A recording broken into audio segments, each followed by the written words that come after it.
So starting over, we're playing with one of the various interactions of the sun and moon. And the more you dig into astrology, the more you realize sun and moon are underneath so much of everything.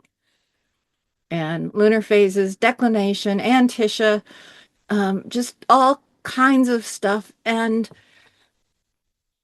getting sort of into that rhythm is really fun. So with the lunar phases, let's see, let's go and skip to, well, one of the things about sun and moon, if you have any kind of spiritual bent, um, the guy who was really into all of this, Dane Rujar, was a theosophist, and he was always working on it on this spiritual, psychological level, and that's what's new. Lunar phases have been around forever, Yeah. but the psychological side of it comes through Dane Rujar. But when you think of spirit and soul, you also have to think of sun and moon. And I love this quote from the Dalai Lama because it really kind of identifies the two different qualities. We have spirit, which tends to be more light. It's bright. It lifts us.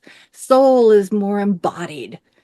And so lunar phases, it's not just the psychological side. It's also this sense of time. Well, who we are as a person, who we are in our psychology, and who we are spiritually, they're not, you can't separate them. So it's all tied together.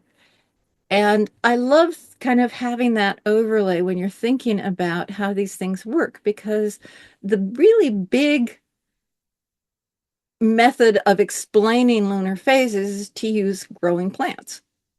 New moon is the seeds in the ground. As you reach to full moon, it's fully flowering. As you reach to the disseminating phase, the seeds are now have developed, and you're spreading them out to then start the next phase again. And in our natal charts, we can use this as a pattern of behavior. In the secondary progression chart, it gives you a lifetime story, and it will often mark very specific age ranges where you shift in your lifetime story. So that's what we're going to play with. And let me get to, and the other thing to remember is this is real. So go outside when it's dark, look for the moon. Now, this presentation was for Northern Hemisphere. If you're in the Southern Hemisphere, you're going to have a reversal, like especially in the moon's light. In the Northern Hemisphere, if you cup your right hand, you know the moon is growing in light. If you cup with your left hand, you know the moon, and the light is against your left hand, the moon is growing in light. If in the Northern Hemisphere you're cupping and it's dark, the moon is losing light. So that's how you can easily tell waxing and waning.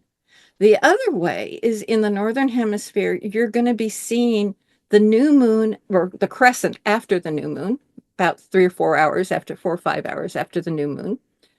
And that's actually, if anybody does astrological magic, like new moon wishes, you wait for the first sliver of light because that's when you can manifest much easier. If you know anything of like any of the, well, Middle Eastern religions that have all their lunar things, especially in Islam, it's the first crescent moon that they're looking for to mark Ramadan, to mark the start of various festivals. If you're into magic, Wicca, they do the same thing. It's just that first sliver. And it will be in the northern hemisphere, it'll be in east just after sunset. I think this is also reversed in the southern hemisphere.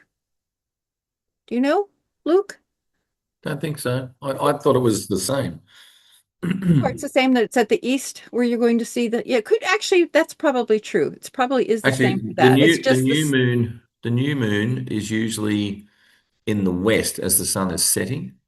You see Okay. the sun set, and then the moon is moving away from the sun, so it's setting after, and you see that thin sliver of light just before it sets again in the west. It's Okay, in too the hard to west. see in the So morning. then that works the same in both hemispheres. It's just Yeah, which side is light that yeah, changes. that's right. Yeah. So new moon is going to be in the eastern, and you're basically going to be in the progressions. It's a start of a new phase of your life story. Something new comes into being during the new moon period, and it's going to be, it's not, you know, the lunar phases are 3.5 days, which means in progression, you've got 3.5 years. Hmm. So you've got it's this whole process that's coming. And then as it reaches the full crescent, 45 degrees, they're all 45 degrees, all hard aspects at the starting points. Then whatever has been started, whatever new has just been coming, is now you're getting some challenges. You're starting to have to work with it. You're having to shift from whatever was the old patterns to find where the new patterns are. Then when you get to the quarter, and a lot of times in progressions, I know people that don't bother, and well, actually also with natal moons, they don't bother with the 45-degree angles. They go for all the quarters. The conjunction with the sun, the square to the sun, the opposition to the sun. And then you have the people who follow Dane Rujar who are absolutely wedded to the 45 degrees or anybody into Uranian. So at the quarter to the gibbous, the moon's going to be coming at a 90-degree angle, and this is in the evening. So it's going to be it's going to rise in the sky, but you're not going to see it really well until it's getting in towards the evening and heading towards midnight. So that's you're going to want to see it when it's a little bit higher. It's a lot easier to find than the crescent. And so in the first quarter, very similar to the natal descriptions, the first quarter is you got your first square, right? You're big, you got to activate what's going on. Whatever you've started, you've now got some challenges. You've got some stuff you have to work on. And so you're building that. You're building the momentum. And then as it reaches to gibbous, this is getting close to the full moon. So it's the kind of quality of refinement. You hit to the full moon to disseminating, and in the full moon, you're now there. It's hello, opposition to the sun. You've got this sun and moon staring directly at each other. And of course, this is also when you may have an eclipse for the sun as at a full moon. The eclipse for the moon is no, the eclipse for the moon is at the opposition. Excuse me. The eclipse for the moon is at a full moon very often when the angles are all correct in the orbits. But you see the full moon at its best, getting close to midnight when it's at its highest point in the sky. But you can find it in the evening too, like in the harvest time. The full moon will be rising above into the horizon, but you can see a lot more of the full moon. And then that's all the waxing, that's all the growing part. Once you get to full, you're peaking, and now you in when you use it for natal, you think of it as someone who's really, they're there to share what they've got, what they have. When you do it with progressions, this is when things come to a head, where you've been working on something, you've been developing some path of your life, and at times it can feel like you've just stretched too far because you've now got all of this and it's like overfull, too much. And then immediately as it starts to wane, there's this, okay, let's just, here's what it is. And you start sharing, it starts disseminating, which is the next phase. The disseminating or waning gibbous is the other name for it. And you're passing on your knowledge and testing it in the larger world. So here is our opposition, and here is when the moon is now catching up to the sun. And then we get to the last quarter and balsamic. So you have another quarter. There's crisis of consciousness, crisis of manifestation, as Dane Rujar uses phrases. But it's a square. So it's going to be a challenge again. But this is the last challenge before it becomes new. And the moon will be on the eastern horizon. And by the time you get to the waning moon, as Luke was noticing or mentioning earlier, it's going to be around the the horizon at that point. So at the last quarter, it's kind of cleaning out, sharing, figuring out what comes next, deciding whether it was all that stuff you were doing worth it.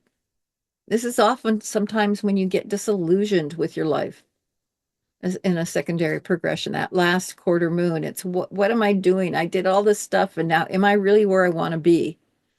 And then the balsamic, when it reaches that, then it's trying to integrate where you've been, where you want to go next, and what things you need to let go of for something new to come into your life. So here is a chart. This is Maya Angelou. And here's her natal chart on the left.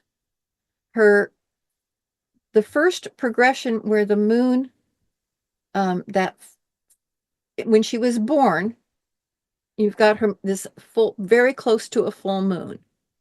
Mm-hmm. So her first, when she was quite young, was the last quarter square. And that last quarter square, so here's the sun when she's born is in Aries, moon in Libra. So the sun is going to take 16 years or so to get out of Aries. Jupiter's going to hang in there a lot longer. The moon will be moving from Libra. It'll be moving over, so it moves much faster. So in 1930, she was born in 28, and in 36, this was a crisis for her. This was the point where her mother's boyfriend raped her, and she told her brother, and they went to the police, and the police arrested the guy. Then he was released, and her uncle's never proven, but the man was found murdered. And the story in the family was that the uncles had done it, and she stopped speaking for several years, for 2 or 3, I think it was 2 or 3 years. And so this final lunar phase was basically a processing of all that. And she actually did a lot of reading, a lot of just kind of being within herself. Actually, I think it was actually longer. I think it was closer to 4 or 5 years. So it really took her for a very long period of time here. What happens at the new moon? She's now 15 years old. When she was 14, she had been they'd been living with she and her brother had been living with their grandmother, and they moved in with their mother in California. So they moved cross country to California, and it's now wartime, and she doesn't like high school. So she's looking around and she gets enamored of the streetcars. And so she wants to get a job as a streetcar conductor, and they are advertising. Previous to this, only men had streetcar conductor positions, and only white people had streetcar conductor positions. And she just decided she wanted this job. So she lied about her age. She went over to San Francisco, showed up in the hiring office every single day for over 2 weeks until they finally said, okay, we're going to hire you because they needed people. It was World War II and they didn't have enough men to fill out all the positions. So she got the job and she worked for 5 months and absolutely adored it and kind of became a pet of the people there. They encouraged her to go back to school. So she did go back to school after this. But this kind of gave her, after all that period of trying to process the rape, trying to process the aftermath, and working through that, it was like this is her breaking out into a whole nother another way of approaching the world. She gained a huge amount of confidence in, as she writes in her autobiography. So that was the new moon. We had it's at the look at it. Isn't it I perfect that know. it was a new moon right at the end of Very. Aries? I was looking at that going, I wonder what the impact of that, because straight after that, not long after, you would have the sun and the moon progressing into Taurus. The moon would pass the sun, get into Taurus, Yep. and the sun would be right there, and Yep. Mercury Move would into Taurus. and Venus would start working their way through while Jupiter and Uranus hung out for a while. As you can see, Hmm. Yeah. Jupiter and Uranus are hanging out. Mercury's heading. Um, and you also had a square between Mercury and Pluto. She comes out of her silence and she's no longer silent. She's now very much herself, speaking with her own voice. And we have, well, this Uranus Neptune, that's going to hang on forever. Years and years and years and Yeah. years. So, and progressions, I'm doing progressed to progressed, not progressed to the natal chart in doing the lunar phases, because even though, as you can see, it's you have such tight orbs, there's not much there. And I'm doing the eighth harmonic. So I'm not doing the trines or anything in this, but you Yeah. can really see clearly how a story develops. So I like to just have the progression by itself. When I do interpretations or consultations, I always do the progress to progress as its own thing before I take a look at a Copy progress to a paste. natal chart. And I will often, if it's somebody who's new, I will actually do a printout of what all the lunar phases when they are hitting in a person's life because it's really kind of fun. Melody or Nora, do you have any questions? As a matter of fact, I do. Okay, As you were talking, I think I'm pretty clear now. We are talking secondary progressed moon to secondary progressed sun. right. Do you notice the same effects with the secondary progressed moon to the natal sun? There is some effects because that it'll take it it takes about 29 and a half years for the moon to make it all the way around. So it when it does come to the natal sun, it's not the same as having a new moon. It's more of the sense that it brings the lunar nature to your solar nature. Okay. And so it's a slightly different quality to it. Just like in transits, a transit of the moon over your sun, of course, it's only lasting for a couple of hours when we're doing on transits, but it just brings that more body side of our light is one way to put it. The moon is our part of our reflection, part of our embodiment, part of how we adapt and flex within the world. So if the sun is more of where we're making our choices, when you have the progressed moon to the natal sun, you're bringing sort of that quality of your lunar side, that embodiment side to the consciousness of your sun. And they're becoming a pair. Does that make sense? It does. It does. I mean, I noticed a really powerful. I had a really powerful December last year, and my secondary progressed moon was squaring my sun. And I had to make some hard decisions and really hold my boundaries. And with the moon, that can be a challenge. Yeah. Because it's going to, with a progressed moon squaring sun, it's going to bring up all kinds of the undercurrents of emotion, I would think. Yeah, I'm glad it's over. Yeah. The nice part about astrology is we can look at stuff and go, oh yeah, this doesn't last forever. That's the biggest gift I've been able to give my friends is like, okay, if you can hang on until, summer, it'll dissipate. And they're like, you're always right. It's like, yeah, because, I've learned to just say the season, not the month. Yeah, that is one of the gifts. I agree. Thank you for Dora, that. you're quiet. Do you have any question or observation you want to make? Yeah, quick question. So is the secondary progressed moon the same thing as a progressed moon? Like, do people use those terms interchangeably? They use those terms interchangeably, yes. Okay. There are different kinds of progressions, but almost nobody does tertiary progressions, or the other secondaries are the big guys. Okay.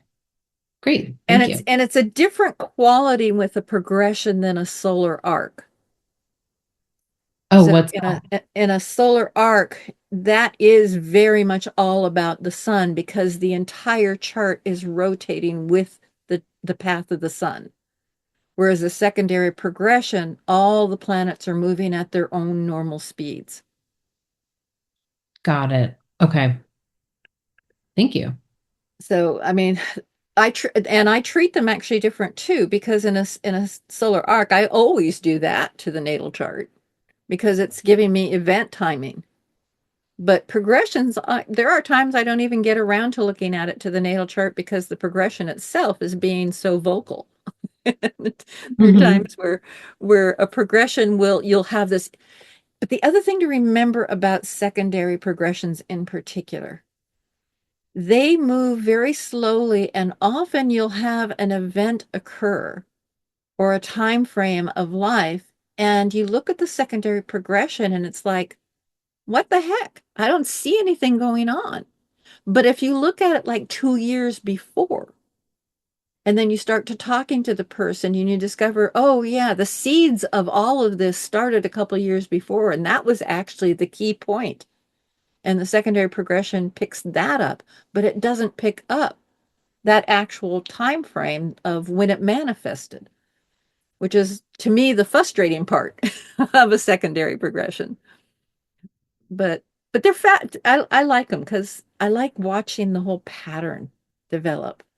And like in here, you see with Maya Angelou, after the new moon, when when it reaches that first quarter after the new moon, as it's, this is a number of years. This is 1950. This was 1943. So we have 7 years. So it had to reach midway. But during this period, when she went back to school, she finished her school. She started getting into performing. She started learning how to dance. And what happens at the quarter? She changes her name. She changes her name from Marguerite Johnson to Maya Angelou. So it's another turning point for her life. And as you reach the gibbous, okay, now we are going another. So we had the square, fixed sign square, which is kind of, to me, kind of makes sense that she goes, I'm changing my name. It's like, okay, I know who I want to be in this. And then we get to the gibbous. So it's moved another 45 degrees forward. You can see this sun at 10, moon at 25. It's really interesting in her chart. She always seems to be at the fives and the zeros as her new moon is going in this sequence anyway of her life. And she was basically at this point she had a kid, she had gotten divorced, and she was getting into her performing, and she gets an opportunity to go to Europe. And this actually really marked the next big step in her career, because she gets out of the United States and doesn't come back for a while. She goes to Africa, she goes to Europe, she goes to Egypt, she goes to Africa. Um, there's a whole point at which she really starts, but this is where it starts, where she starts to look to really spread her wings. And as it reaches the full, she moves to New York City. She comes back from Europe. She goes to New York City. She joins the Writers Guild. She is now not only performing, but she's letting her writing come forth. And she starts to write for off Broadway, and winds up writing for a production that gets produced, The Blacks. And she also meets a lot of the people in New York who were into the civil rights movement. And this is 1958. This is as it's really getting started. And between New York and Atlanta, there was a lot of energy going on. So here she's really starting to make a name for herself at that full moon. And she's also starting to branch farther than just being a dancer or part of a performer in a play. As well as, I believe might be, yeah, this is, I think, also when she gets, no, not quite yet. It's not till we're actually getting to the next phase. Here we go. So here we have, so that was the full moon. So now we've gone, and the moon is now, again, we're in fixed, the sun in Taurus. The moon is moving its way to Aquarius. We have the last quarter square. So she is now really getting to be known. She's doing a lot of performance work. She's doing a lot of writing work. And she decides to start writing her autobiography, I Know Why the Caged Bird Sings. It was published at the last semi-square. So when it came out in 1969, she had that last semi-square to the sun, the balsamic phase, and she basically became known everywhere. That book really hit. So here is the next new moon. So the book is out. She is now being asked to speak at colleges. She's being asked to come to women's groups. She's being asked to lecture. She's being asked to be on TV. She is writing a soundtrack for a film, the first Black woman to write a screenplay. She was nominated for a Tony, and she delivers the first poem at a presidential election for Bill Clinton. She also does that for Barack Obama.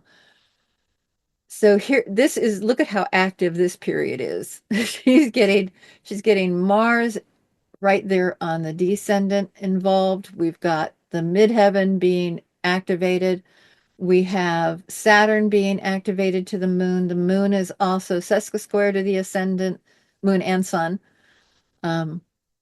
We've got, or Saturn to Venus, rather, excuse me. And Saturn is opposite Mercury. She's also totally involved, has been, through this whole, from the last quarter square through here, she's also being still part of the civil rights movement. But here it's now starting into a whole new phase where she's not really known. Now, a lot of people, like when I first heard of her, was through the book, I Know Why the Caged Bird Sings. I only thought she was an author. I never heard of her performance stuff. And pretty much through this second lunar phase, progressed lunar phase, that's where she really becomes known as a speaker and author rather than for the performance side that she had when she was younger. So she starts a whole new sort of version of herself. So what's fun about this is we can do this if Melody, if you or Nora want to do this for yourselves. This is my chart here. And AstroSeek, Astro-Seek, don't go to AstroSeek without the dash. I should not have put it in there. It's Astro-Seek. it has an option up there for free that you just stick in your natal chart. You go for the 8-fold lunar cycle, and it will, excuse me, it'll just list out the dates. It lists out which phase of the moon it's in for the progressed. It also lists Saturn. And if you keep scrolling down the page, you can actually come to a chart for whatever you put in, and it will put the lunar phases around the outer edge. You can hide Saturn if you don't want it, which on this one it's hidden. If you do put it in, it puts Saturn in the middle circle here. Mhm. And there's a reason for this. It's because the progressed moon and Saturn have a synchronicity to them. Yeah, The very similar progressed cycles, moon aren't they? Mm. is about 2.5 days in a sign. Saturn's about 2.5 years. Both of them take about 29.5 years to do a full cycle. So what you look for in particular is to see. So here is my chart, and here is in 1983 it says 1. That means that I was doing it off of this, so it started right from when I was born. And You don't look that old. so it tells it, let's see, where do we go? Yeah, so the one here, 1983, is a new moon. So you can just keep scrolling down because it'll give you like a whole chunk of them. And then you can see this chart and you can print this out for yourself.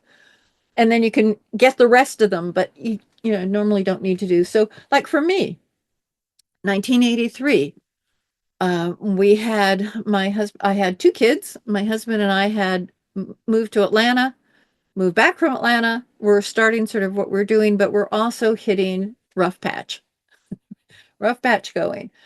By 1986, we were basically divorcing. And in this next phase, and notice Saturn is right there. This was not an easy time. 1986 as well, I had just started going back to get my master's degree. Working full time, working like crazy, trying to raise 2 kids now on my own, and trying to navigate that. This wasn't the easiest time, having a crescent moon here in Aries with Saturn right there too. Because you can see, if you can't really see it all that well, but the moon was at 13 degrees, and here's Saturn at 13. So the transiting Saturn and the progressed moon were syncing up at very critical points in my life. So you can kind of see how this works. So would anybody like to either try it or to just give the dates for and I'll bring up AstroSeek and we can take a look and see how it works. Yeah, that'd be good. Who wants to go first? You can do mine Thank if you you. like. I did not know that this was available on AstroSeek. They've got almost everything I've ever looked for. So free horoscopes, moon, secondary progressions. You don't want it. This is all natal. Then you go to secondary progressions and you'll get moon as well. So in the secondary progressions, lunation cycle, full noon, prenatal eclipses, then progressed moon. We want the progressed moon. And we can go for the 8 lunar phases. So it tells you there are, and all we have to do is fill in data. So who wants to try it? Or you can give Anyone want me to go some. first? You go. Okay. Who's that? You want me to go first? Yeah. Okay. 25. All right. Okay. Day. What? I didn't Yeah, catch. 25. Christmas Day. 25. 25. There we go. December. December. Oh, Not November. December 66. 66. Time is 2:55 a.m.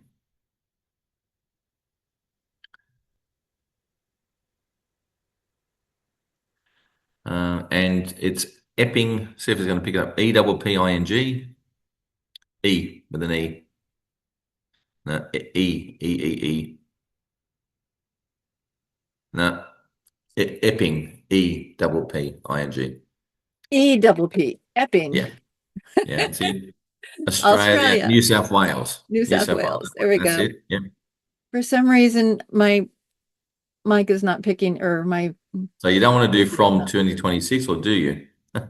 huh? Yeah. All right. House system you can pick. So you want to leave You it in can leave it in Placidus or, Placidus. I okay. don't mind. And then you just hit calculate and start rolling down. And here it's got the dates. Oh, it's doing from now forward. We can Mm. do this from year 2026. Let's go back. What year would you like to do it from? Do it from You want to whenever. let's So give you, go back to 1970. There you go. We'll see what happens from there. okay. So here we are.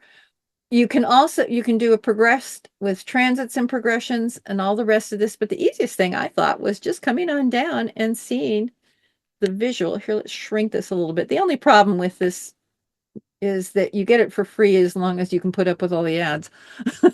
But it's kind of fun. So here, so they I'm just looking. number them. So 1970 Isn't that and funny? You see that February 1992, which is around down February here. 1992. That was pretty much the month and year. Oh no, it wasn't 92, it was 93. No, that's different. Um, that was some career change stuff there in 92.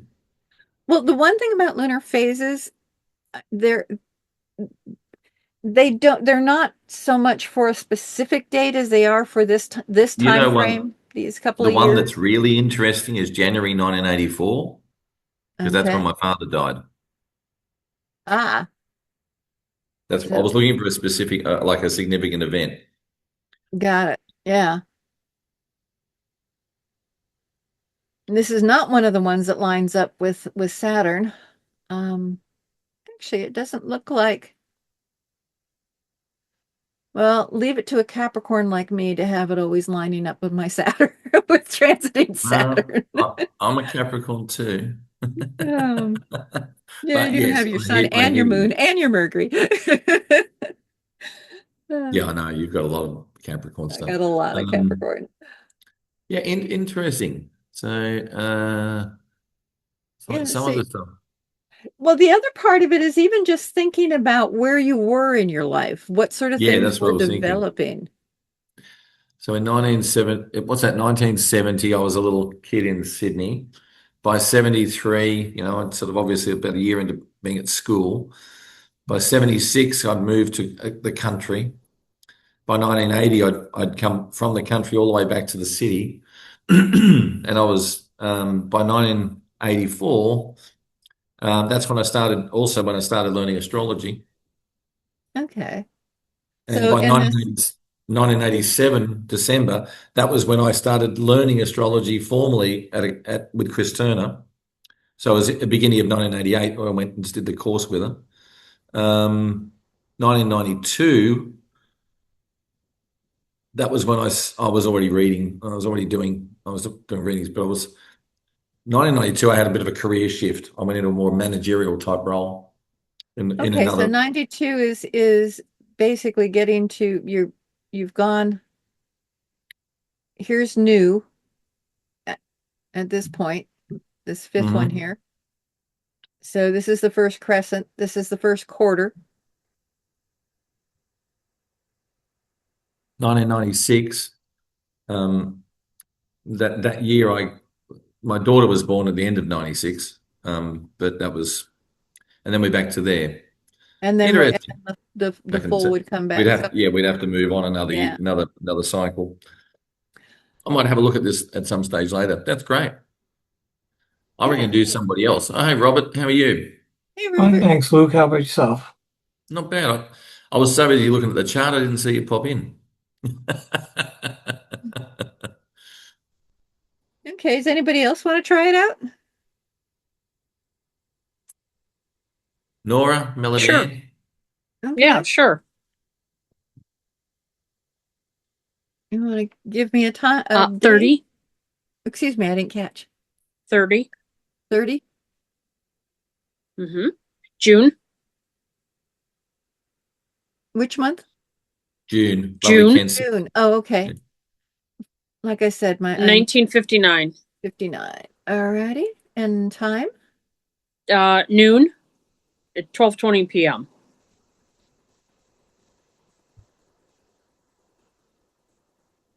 Oh, PM. So, Yeah, noon, you're fine. oh, You're 12, fine with 20. Yeah, noon. you're right. We are PM. Duh.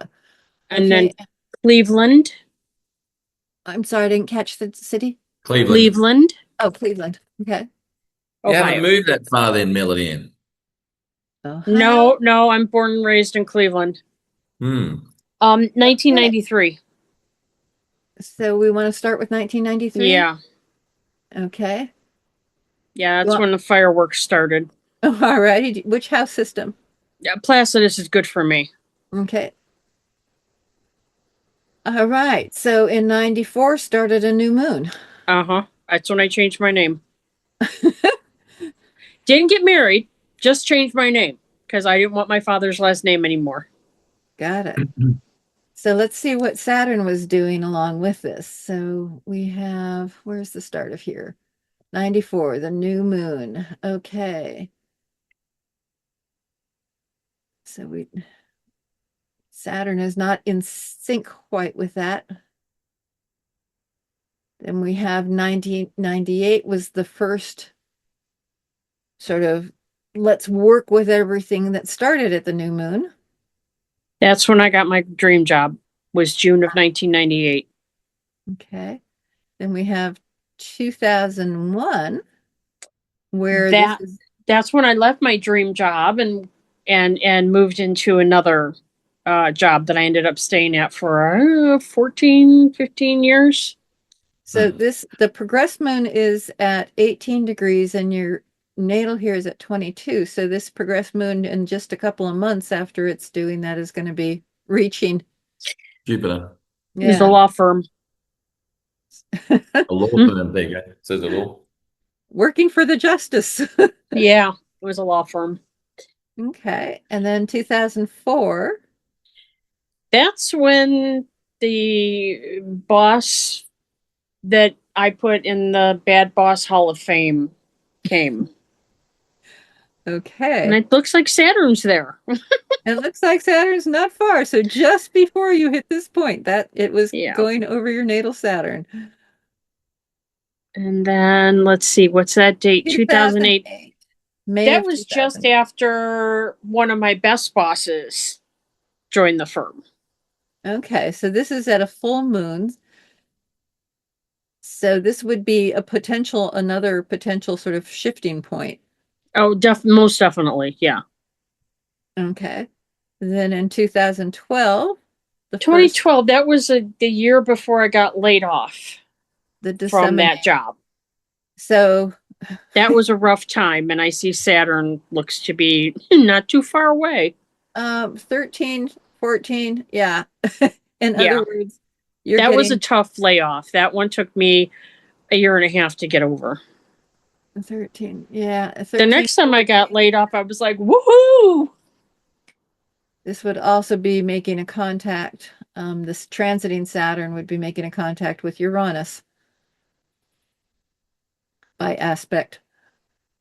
What was good to get me out of that particular situation? Okay, and then we have February 2016.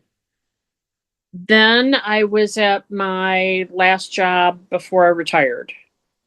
Okay, so that's sort of, we're now on the disseminating and waning phase here. And then the balsamic comes at 2020. That is so funny, that date. I got laid off on March 3rd, 2020, or March 6th, 2020. That's when I got laid off, right before the pandemic. Right. Don't know if that's good or bad. It turned out to be good for me.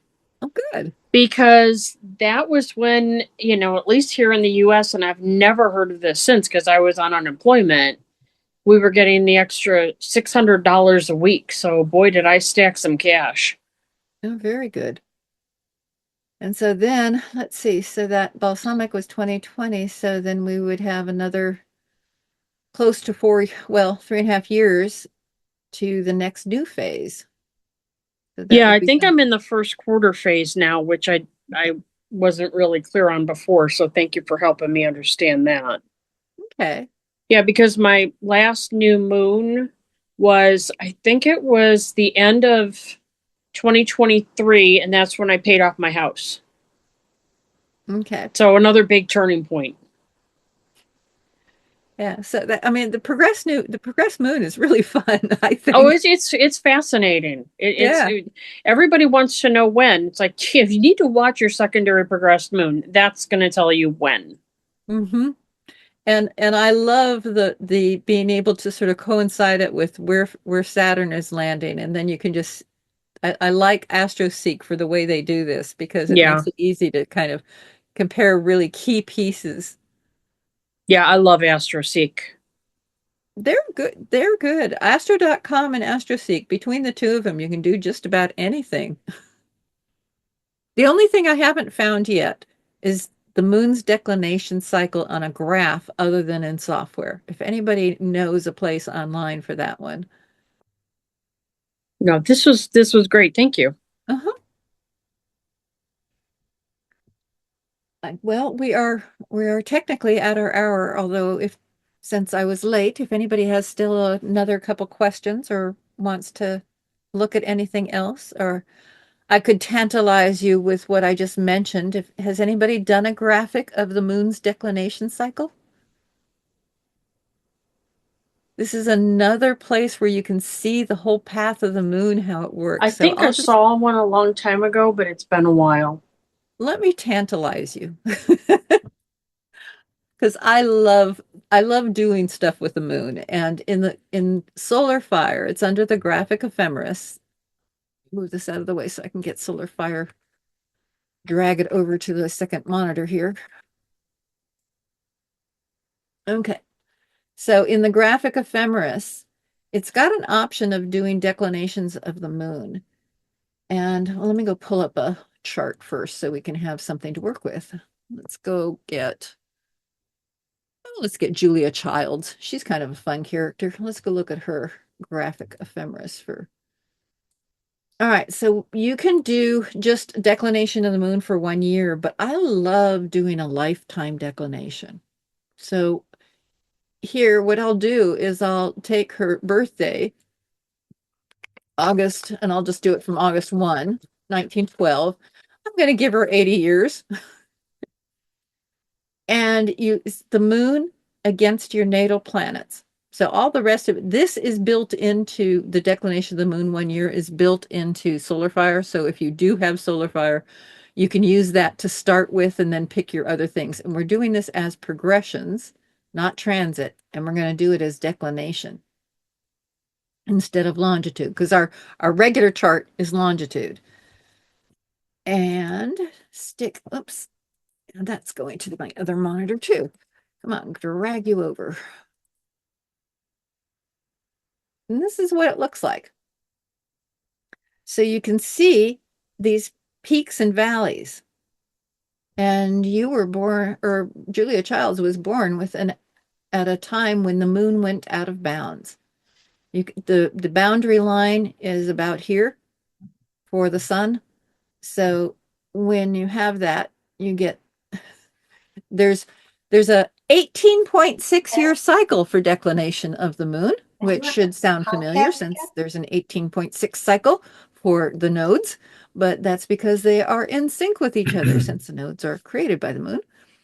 And for about half of that, the moon is out of bounds on the solstice times, around the solstices.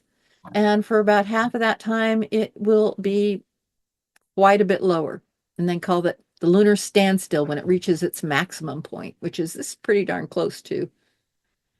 And what this does is that these periods are often, when it does these curves, those are often turning points in our lives where you shift from one thing to another. And that takes like 3.5 years or so to make around this curve. The other important point is right here at 0, the middle. And that's the equinox, because this is when it's going, the moon, the moon is crossing around the equator. And as the moon goes from north to south or south to north, those are often periods where it's not something that you've really planned for, but something will occur. This larger curve is often where we're planning on something. And I do have one image that, just to tantalize you further, of a client who, let's see, let's get the one that has declination in it. There it is. And we'll just get that one slide. Yeah. Here, if you want to see what it looks like when a moon is going in and out, let me go slideshow from this one. This is what I was talking about, where you have the whole cycle. So you have this whole period of years where the moon at the solstices will go out of bounds, and then you have a period of time where it never reaches out of bounds. But what I wanted to show you is how you can use this declination cycle. So what I did is I had it do not just the moon, but all the planets' declination against the natal chart. So the long lines here, over here, this is the natal chart. Here, this nice, pretty curve. I did not, I did include all the way down to Pluto and Neptune, and you'll see they don't really move because they just plain don't move. This is a secondary progression of the declination. This individual, and here's where you can also see the lunar phases, but this individual was basically in his 20s, moving out of state, trying to establish himself at the peak here as the moon went around the curve. As the moon was coming down and crossing over Venus here, this was a period when he was first meeting the person that became his partner. In 2008 and early 2009, they started actually getting together a little more. Here it is, this 0, he was born with natal Venus at crossover at the equator point, which means you're going to be either Aries, Libra. At the 0 Aries, you've got Pisces to Aries, so that's the crossover point, and then Libra on the other side. So when it was going across here is when the two of them moved in together. She had just graduated college. Down here is when they started hunting to buy here, after when it crossed the sun, the declination of the sun and the moon crossed. This would have been at a parallel. They went house hunting, and by the time it crossed over at Mercury and the lunar nodes, his lunar node, they had purchased the house. They were doing okay through here. Then we have COVID hitting. COVID was causing a lot of stress. He no longer had a job. She was working as a pharmacist and had to stay working. And so they got married for legal reasons, but it was kind of marked from that period on. He never did go back out into the workforce. She was basically bringing stuff. He was playing house husband, and it didn't work. So as the moon the declination is moving back this direction. Progressed Mercury declination, progressed Sun by declination, natal Venus position by its declination, and the Moon were all crossing, and this is where they divorced. And then in the next year, he moves away. So let's see. Yeah, here we go. This is when they're finally getting the divorce. I don't know if it was exactly that date, but he said in the first part of October. So I just did it for this, and you can see here's the Moon, here's Mercury, here's the Sun, all at the turning point of going north to south, crossing the equator. This Jupiter-Saturn is actually something that comes from when he was born, he actually had the Sun on the other side of there. Jupiter and Saturn, though, notice that Saturn, even in the progression, they're not together, but by declination they are.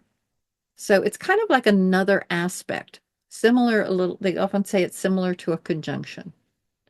And by his natal chart, they were opposing to the Sun in declination. But and this is another interesting thing, because if you were sometimes when you do secondary progressions and you're doing these planets, notice how he's about to get to a new moon.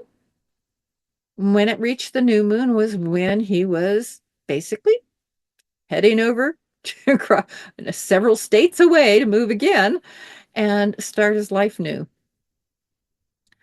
But this aspect between the ascendant and Mars actually lasted for about 3 years because they were in sync, and Venus was within a 30-minute or less, most of the time within 5 minutes or less of the south node from about 2016 to 2026, because they got in sync. This happens occasionally with secondary progressions. It's something to keep an eye out. But anyway, just thought I'd tantalize you with the idea that the moon in declination is also interesting. So That's for sure. Very interesting to watch. yeah. So thank you, Nora and Melody, for coming. Yeah, thank you so much. Thank you. I appreciate your knowledge and sharing. Well, I like this stuff. So it's fun to show it off. It's very interesting to watch, those specific sort of dates and times. I mean, interesting. I just had a look at progressions at the moment. I'm about to have progressed Moon conjunct Jupiter. Oh, that sounds good. Literally in a couple of months. It probably ties in with an eclipse, but anyway. I don't know if that'd be a good one or a bad one.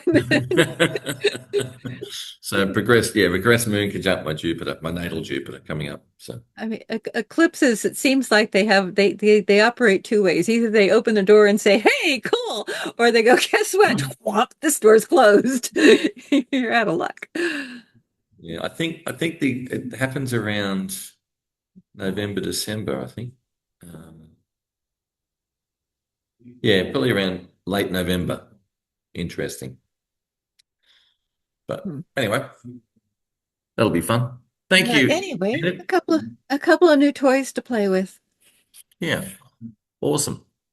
I suppose Enid, we stop hi, recording. can you show me how to use the solar fire with the progressions again, Okay. please? Thank you, because I do have solar fire and just want to. Okay. Let me share again then. Let's bring this up. Share screen. Very nice to meet you. I heard a lot of great things about you. Wrong one. Let me share the right one here. There it is. Okay. So in solar fire under dynamic, Okay. if you use the very first one, transits and progressions, those lists of dates that I had on that one PowerPoint, that comes from that. So here you can say, I want progress to progressed natal. You got a whole list of stuff, and it'll Right, I just see do that. Okay. it'll just do a printout. Like this, if I say I want the list, so what I've asked for here is a list of just the sun and moon, not adding anything extra, eighth harmonic, progressed to progressed. So here I can get a series of, and for 20 years. So I can get the lunar phases just printed right out for exactly when they're happening and all the rest of that with the dates. And they give the age, which is kind of cool. Okay, thank Because you. then you can really, like for clients, I'll sometimes just as a collection that I just stick is print out all of the lunar phases. I'll just print out the other and I can just refer to it on a piece, have it on a notebook piece, or well, I tend to put it all in a PowerPoint just because it's easy and if I want to show them if they know anything. So that's the Now, first option. am I right in noticing that you're doing progressed to progressed? Yes, I am doing progressed to progressed. Yeah. You can So you're not also doing, add in the progressed to radix, and if I do that, notice how it you suddenly get a gets a bucket load. whole lot Yeah. more. Yeah. Oops. So this same time frame, 20 years here. All of a sudden I have a whole lot, but it does the exact same thing. Yeah. And you can ask it to do you can throw in transit stuff. You can also say, I want to see the eclipses in there. So you can just print out. Like I'll sometimes do a 4-year one where I'll do like 2 years in the past and 2 years in the future just to see kind of where things have been and where they're going. Yeah. Where they've been. Yeah, exactly. Yeah. So this is a very handy, but this doesn't give you the pretty graph. The pretty graph comes from the next one down, the graphic ephemeris. And in the graphic ephemeris, you can do transits, you can do progressions, you can do directions. And again, you can say where you want them to do, and you have different angles. So I tend to do the 90-degree rather than the 45, depending. Initially, I'll often do the 90-degree because I want to see the highlights. When you get down to the 45, you're getting the semi-square and the sesquisquare, and sometimes it just gets fuzzy. The is how I feel about it. It's like our brains, we count to 7 and then our brains are actually built to say many after trying to juggle 7 things and then getting an eighth in there. So sometimes I find it easier to really, especially with new clients, to look at the real highlights of things and do like a 90 to 90 range. Have them in here. Let's say, what shall I do? How about I do secondary progressions by longitude? We'll pretend this is a person. We're going to do progressions for planets and moon and to the radix. And we're going to do it for 2 years. And then you just go view and you get, this is where you get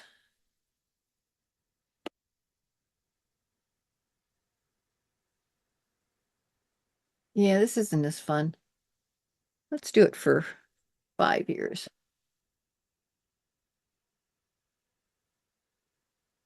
So it is just doing a graphic of where, what do I got going here? Something's not looking. Oh, this is a solar arc. That's why.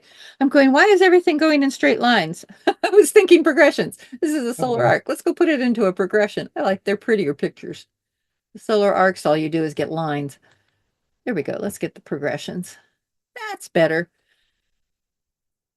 If you're doing just progressions and you want to get declination and you see straight lines, you've got longitude, not declination. I'm always, whenever you go to progressions, it'll automatically go to longitude. And I'm always getting caught by that. And I click on it and I see the straight lines and go, okay, heck with this. I'm going to go back to the other. So this is showing the declinations of all these planets over 5 years on a 90-degree. Or not declination. This is progression. Excuse me. This is secondary progression. And so you get the squares, you get the oppositions, and you get the conjunctions. And you can even add in lunations, which gets really weird because it puts them in and you've got so many lunations. This is That's better cool. when you only do 1 year. But they make fun pictures. So here's full, here's new. There. Take off lunations. I do like, I usually just leave this collection. And then if I wanted this in declination, then I do this one here. And that's the declination. So this is a 5-year period for declination. Oh, don't want it on a 90 degree. I want it on a 30 degree if I'm going to do declination. That's better. So the moon can do its curve. And it's not nearly as fun in 5 years as it is in 20 or 30. You don't get that lovely curve. So if I put it 45 years, now I got a pretty curve going. So it's one of the joys in using some of these techniques is seeing the pattern of a life and then going into the detail of the specific time that somebody's in. And a lot of times just having a chance to look at something like this can orient me to where somebody is, especially when I haven't seen them before. So with these peaks, when they go down and up, I mean, is there any sort of a significant explanation? Like if you're going I on a think of them a lot downtrend? like the angles because when they're at It's the really, top and the bottom here, they're at the solstice points. And it's sort of like having that in a sense, they're kind of like an angular relationship. And a lot of astrologers have equated that because it's solstice points, and here you have Aries Libra, uh, equinox points, the 0 Aries, 0 Libra. I think sometimes that influences where a lot of astrologers do say, oh, this is more like 10th and 4th house. This is like going Aries Libra. We're now 1st and 7th, depending on whether, going down from one direction, they'll say this is going to the 7th house issues. This going this direction is 1st house issues. But I haven't seen that hold true. But I have seen them act as if they are pivot points, like the angles are pivot points.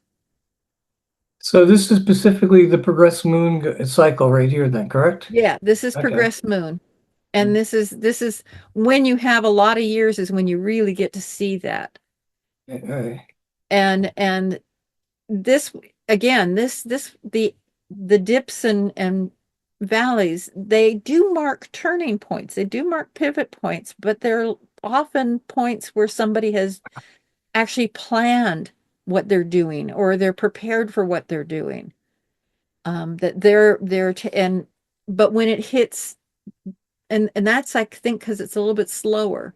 When it hits the crossover points, where here we have Neptune right in here right now, very close to crossover.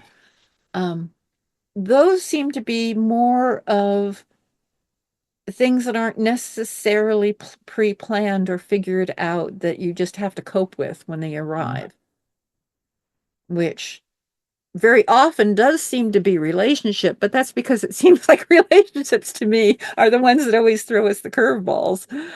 So I'm sure there'd be a big change when the progressed moon changes and leaves one sign and goes into a new sign too, correct?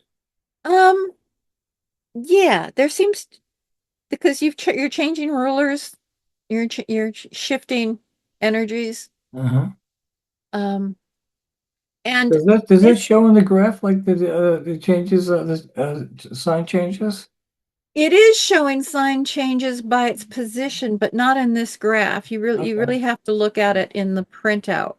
Okay. So, like if I was going to do it, this is where I would use the top one here, and I'd say progress to progress, and I just do it with sun and moon so that I get, I see. like I can do that for 40 years too, and then it tells you exactly where and when age, sign, position of each. So you can plot it, and house, it's got the house in there too. Okay. So that's the graph is really more of just the movement. For me, progressions, I do pay attention to sign changes. I do pay attention to the ascendant midheaven. I don't pay as much attention to the houses. Although I'm doing progress to progress, I do. For solar arc, because you're always comparing it to the natal chart, I don't even bother with the solar arc. It's just planetary pairs happening when they're interacting, to my mind. And the ascendant and midheaven are important in the solar arc, but not as. And I use, if you're familiar with all the different choices, I use a solar arc by longitude for the calculation. I've tested it out on all the different ones, and I know there's a lot of people like to have the quotidian in there, or they like the Nibod. My initial teacher would never do it other than Nibod, the mean, where you have the mean of what they're doing in their movement. So much, I just, a lot of things I've left behind, I guess, over the years, where I now pay far more attention of exactly what's going on with the planets, and especially rulers of signs. Yeah. So there's solar fire. Okay. Some Thank of you. it's I had it for the program for I don't know how many years. I never really noticed that tool. Thank you. it, I have to admit that I've had solar fire for a very long time, and it took probably having it for a good 5 years before I actually ventured into the dynamic part. And then I got entranced. That's very typical because it does so much. Yeah, yeah. It does so much. And then sometimes, I don't know about you guys, but I find like the other day, I was looking through Solar Fire and I was on doing a bit of a consultation and it just crashed on me. So I literally had to restart the program. Yeah, I was in And the middle of a yeah, class trying to demonstrate something where it just went. yeah. It does that every so often. That's not Um, not cute. You have to kill it and come back. Yeah. it I have discovered that it's possible to confuse the heck out of it and make it freeze. Do we have time for one more quick question? Sure. I just glanced at my progressed moon, and apparently it's a crescent in my second house. I had my progressed new moon conjunct my ascendant like 2 years ago, which is pretty significant. But now it's crescent in the second. I know you said you don't really pay attention to houses as much. Not as much. Okay. The power, and the reason is because you're using a symbolic system in secondary progressions in solar arc. And Mhm. I'm not as sure that all of the things translate into the symbolism as well as the planets do. And I find that the planets tend to give me more information than the planets going through the house. It is, or when you're looking at the house, you have to think about more than just the simple sorts of things. That's where one of those books, like Lee Lehman's book of rulerships, where you can see all the different kinds of things that can be associated with the second house, to shake your head up at what it is at its core. At its core, it's the succeedant, the support for the first house is part of its core. The what you need to feel secure, and what you gather around you because you want to have it around you, which isn't necessarily money, although money is the first thing we need in this in Mhm. in cultures for thousands of years now to be able to afford living someplace and having food. So Mhm. needless to say, that's one of your high things on the list. But like for me, I'd say my books are my second house as well. I no matter how many times I try to sell off all of my books, I haven't made it because I just hit a point where I can't get rid of them. I have to pet them, even if I don't always pull them out to read. Um, Right. so with the moon going through that, it's going to be a 3.5 year period that it's going through the second. Mhm. You would want to think about second house things. What kinds of things, especially with the moon, this is your body nature, this is your emotional nature, this is your memory, you're holding on to things, your embodiment.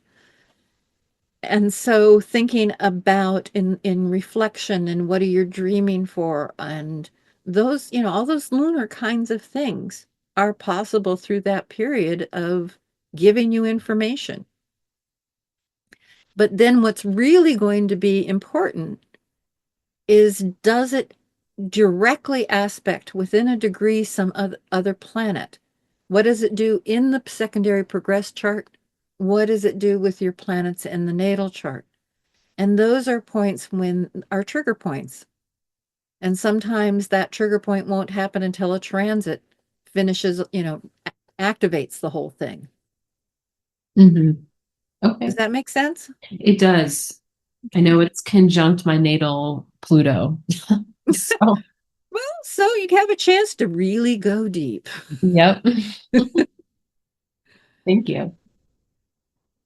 I like, I like looking at some of the mythologies, and Pluto has gotten so many different interpretations in modern astrology. I tend to go much simpler and just think about some of what its original and when it was discovered. So where I go with Pluto is, I look at it as often it's a planet that is impersonal, like death is impersonal. Pluto, he wasn't actually a judge of the dead.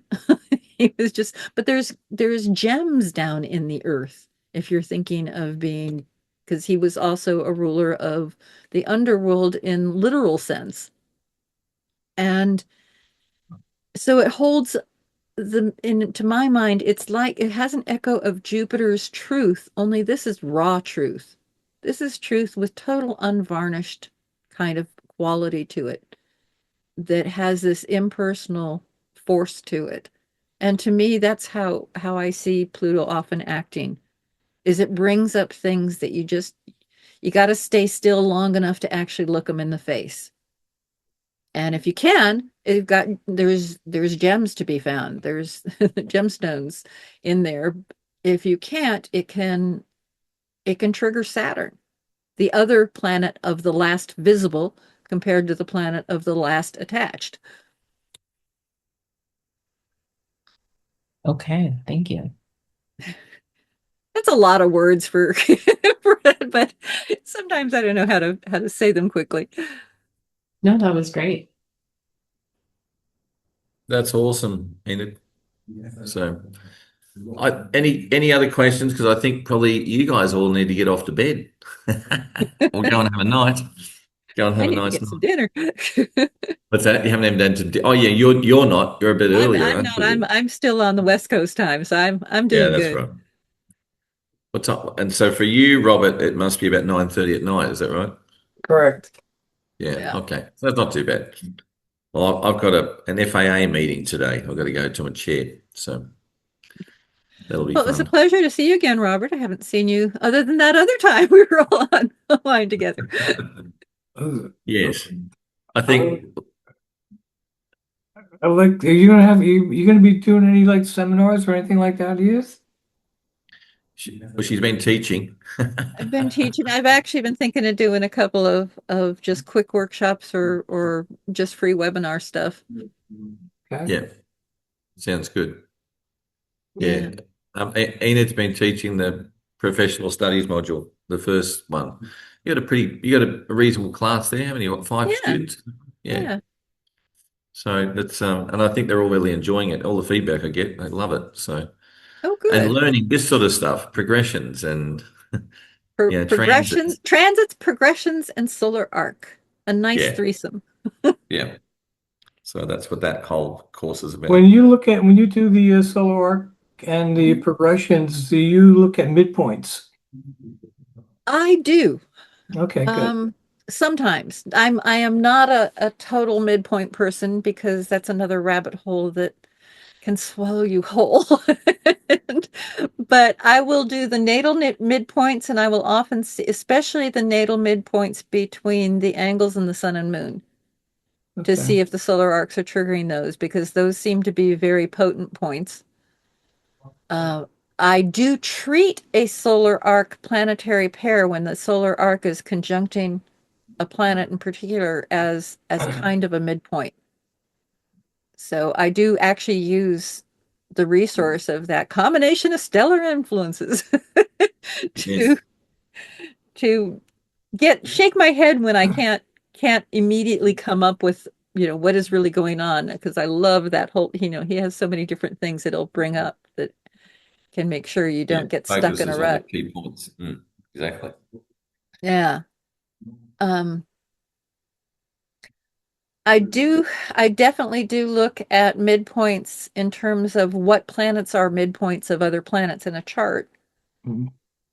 So when you have the original with solar arc, obviously that quality is going to be hanging in there all the way through because everything stays in relation to each other. Mm. Solar arcs are they're so interesting because they're so blatant. Solar arcs, Yeah. it's like, okay, what is this? It's a degree. Okay, at the end of the year, well, it's only 30 minutes. Oh, we've got another, it's only 5 minutes. Right. Okay, in another week or another month, you've got this coming up. And in another month, that comes up. It's just they're interesting for that. They do When see when I read Frank Clifford's book on solar arc directions, uh-huh. what struck me was he said, and I know it's true, they are once in a lifetime. Yep. That's why they're so important. They are once in a lifetime. They are once in a lifetime, and when they hit, They they make don't themselves always, known. yeah, they Yes, make they do. themselves known. They don't always, not always as you might think. That's the one thing about doing prediction work that I always Yes. find fascinating is people are so creative in how they respond to these energies in their own unique way, and it's always amazing to me how I can have all of the outline of something, and then what they fill in with all the vividness of life, of aliveness, is something I wouldn't have imagined. And Mm. it's great. It's one of the delightful things I think about astrology. Agreed. Agreed. I find there's that real fine line between what's fated and what's free will. So I find that a very fascinating topic because I think And part of what these progressions show is destiny points, as I call them, things where your yeah, destiny changes. but Um, there's so many ways, internal or external, that we can manifest mm. those points. Well, look at those progressed moon before we were talking, you're showing Mhm. my one, and there it is, bang. I think it was the progressed new moon was January 1984, and that was when my father died. I didn't have control over that. Yeah, But it changes yeah. your life. So there's sort of points of time that it shows up.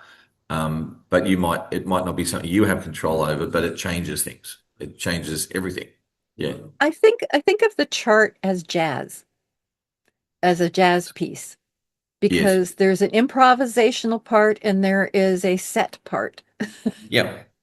Yeah. And Totally. we get to play the jazz instruments with our charts. I have a whole theory about fate and free will, but that's for another time. Yeah. And how it all works and unfolds. Anyway, I think I need to run off because I've got to go and get ready to get off to a meeting today. But I really want to thank you, Enid. I know it's twice now that you've gone to jump on and you've had computer fun. Yeah, I don't know what's going on with that. It's like No, I Microsoft know. has it out for me. Yeah. It's time to do an upgrade to her computer. Does she have a class coming? Okay. Quick, let's do it now. Let's jump in. Chunk. Yeah. So yeah, I thought that might have been the case. All right. Well, I will sign off. See you, Robert. See you, Nora. See you, Melody Ann. Thank And you. see you, Enid. Thanks so Thank you much so for that. And had a good we'll time. be back in 2 weeks. So I Sounds think in good. 2 weeks' time, it sounds like it might be Lynn Coyner that's going to jump in and do it. So, which she specializes in medical astrology, but she's a very interesting person and very, very knowledgeable. So that would be something to look forward to. So, Okay. Awesome. all right. Great. Catch you later. Thank Bye. you. Bye. Thank you, Bye. everyone.